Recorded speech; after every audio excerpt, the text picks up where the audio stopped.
Now, Mark, when I think about the airline industry, I think about pilots, that's always been a, a profession that's pretty, well revered here in the United States. We got a lot of former naval pilots and military guys, people with, a lot of hours, but it's more than just pilots that make our system work. There's all kinds of people within it. So you would think that there would be room for putting people in proper positions. But this whole thing that we're talking about with regards to, no competition jobs based on a doctor's note, basically, how does this reverberate through the rest of the, flight community, even other companies that are highly involved in it? What about, Boeing, Lockheed, and these companies that put so much into this infrastructure? Yeah, I'm glad you brought up Boeing because in the same piece that I wrote about what's going on within the FAA, woke and DEI are everywhere, including in Boeing. Here's so on the one hand, we have the nonsensical possibility that we might have people in very sensitive and highly skilled jobs for which they're not qualified, running the FAA. On the other side of it is the airlines. I don't think too many people know this. Up until 2022, Boeing's upper executives had incentive metrics to do things right. And almost all those incentive metrics related to passenger and employee safety. They had to meet passenger and employee safety targets. That was their incentive to be paid more, to get bonuses, and so on. In 2022, you're not going to believe this, guys. In 2022, Boeing changed the incentive focus. No longer passenger safety, employee safety, but guess what? Achieving targets based on DEI and climate change.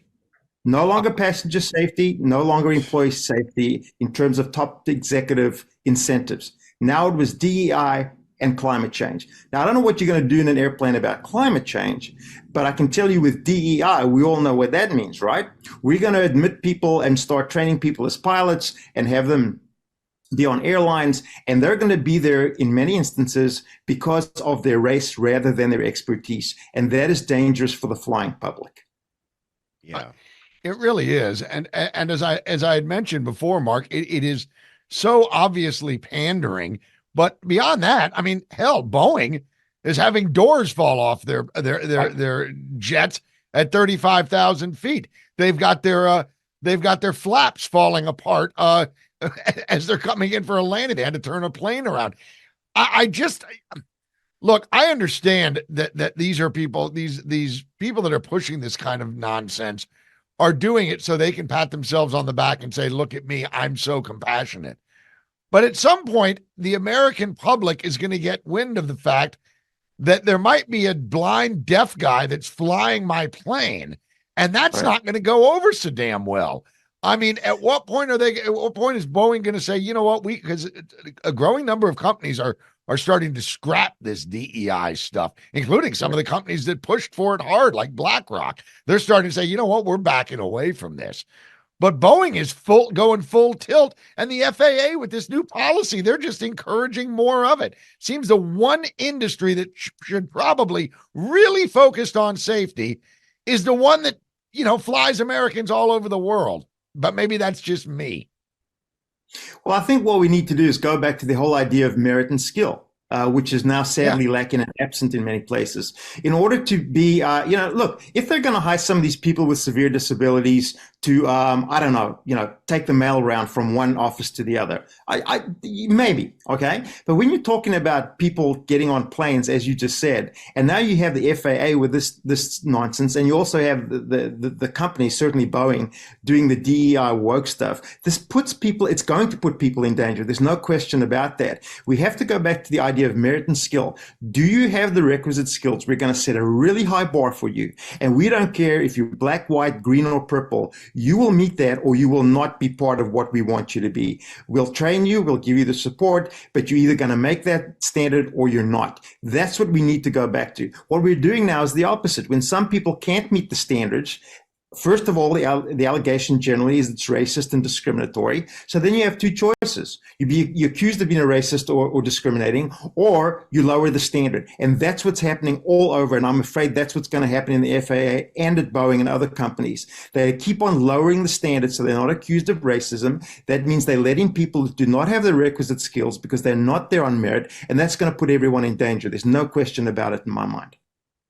It almost feels like this could be on purpose because in 2022, I was watching the Biden administration try to appoint one Phil Washington out of former Denver, then LA, I believe, as the FAA director. And there was, they had a congressional hearing about it or some kind of subcommittee hearing about it. Ted Cruz was instrumental in voicing some of the concerns that many independent journalists had brought forth about that guy. But the concerns were so long and serious. It was just like he had no experience in this whatsoever. And here's the Biden administration pushing him to be the director there.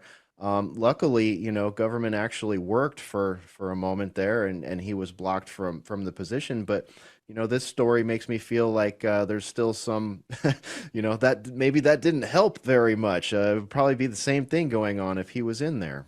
What do you think? Yeah, and everything in the federal government is now completely woke. In part of my work as a senior researcher with Able Americans, I read a lot of the Federal Register, and I do it so that you guys don't have to do it. Okay, so you're welcome. But wading through hundreds of pages of the Federal Register, let me give you a simple woke example, right? In the Department of Health and Human Services, everywhere they talk about pregnant women, the term pregnant women no longer exists. Because now, of course, we have pregnant people. That is in every official United States federal document. Pregnant women no longer exist.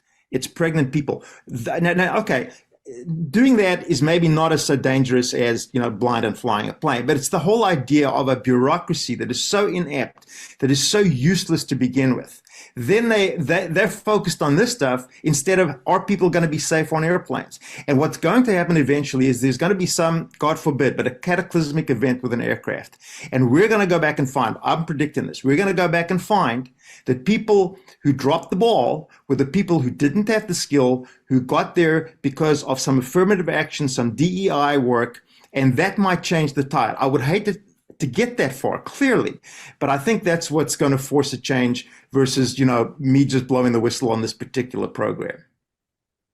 Well, and Mark, the thing is, I mean, if we really look at it from, pardon the expression, from 35,000 feet, you can see that this is this particular mindset, and you kind of touched on this. It's pretty much government wide. It helps explain the wide open border. Listen, these people are just poor and they come from a different. Oh, you want the border closed because you don't like brown people. No, that's not it at all. But it doesn't matter what it is. This wokeness, this progressive Marxist mentality has just swept through our government. And I guess it's just going to take a new round of elections to get rid of it. Are we too far down the road? Or you think is there any hope that we can excise this from agencies like the FAA? Well, I think I'm hopeful that, the pendulum might eventually start to swing back. But, getting the pendulum to swing back is a Herculean task, right? Because now it's everywhere. We all understand that if we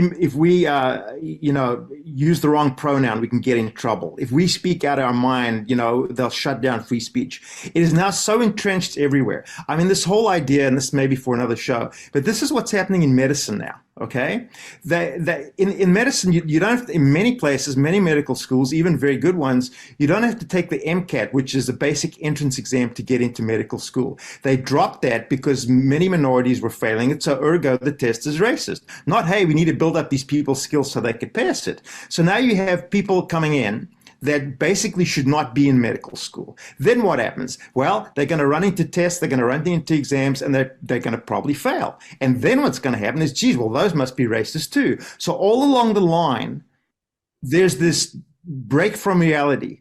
And what they're going to end up doing and are doing is graduate medical professionals, doctors, surgeons, as you mentioned, who really have very, very low skill sets. I don't want to go to a doctor like that. I don't want to go to a neurosurgeon like that. And more we're going to see that division. And what some people are going to start to say, with I think, I could see the argument. I'm not going to see someone who I think might have gotten in there on an affirmative action DEI entrance to medical school. I don't want to do that because there's a good chance, not always, obviously, but there's a good chance that they might not have the skill set to help me out and fix what's wrong with me. I think that's a very dangerous idea. Yeah, yeah, we could probably subtitle this segment when DEI turns into DIE, because Exactly. that's how serious this stuff goes. Merit and skill are important. They're not racist factors. They're one of the things that keep our society um, highly functioning. So, I remember we're just about out of time here, but you talked about the pendulum swinging back. I just have to say, I remember in one of my science classes in college, we had a teacher who did the bowling ball trick. They put the bowling ball on a string and they have a student sit at the end of the room and they wing the bowling ball back and they let it go and it just stops right at the person's nose. Well, I've seen people mistake that trick and put a little push on the bowling ball and it will break your nose. So I think that's where we're at with the pendulum right now. So we got our eye on Yeah. that pendulum. Dr. Mostert at Able Americans on X.com and nationalcenter.org. We really appreciate you joining us for this crazy conversation on this crazy topic, and we'll love to have you back for an update again real soon. My pleasure. Good to see you guys. Thank you. Thanks for joining us here at State of the Nation. This is today's News Talk TNT.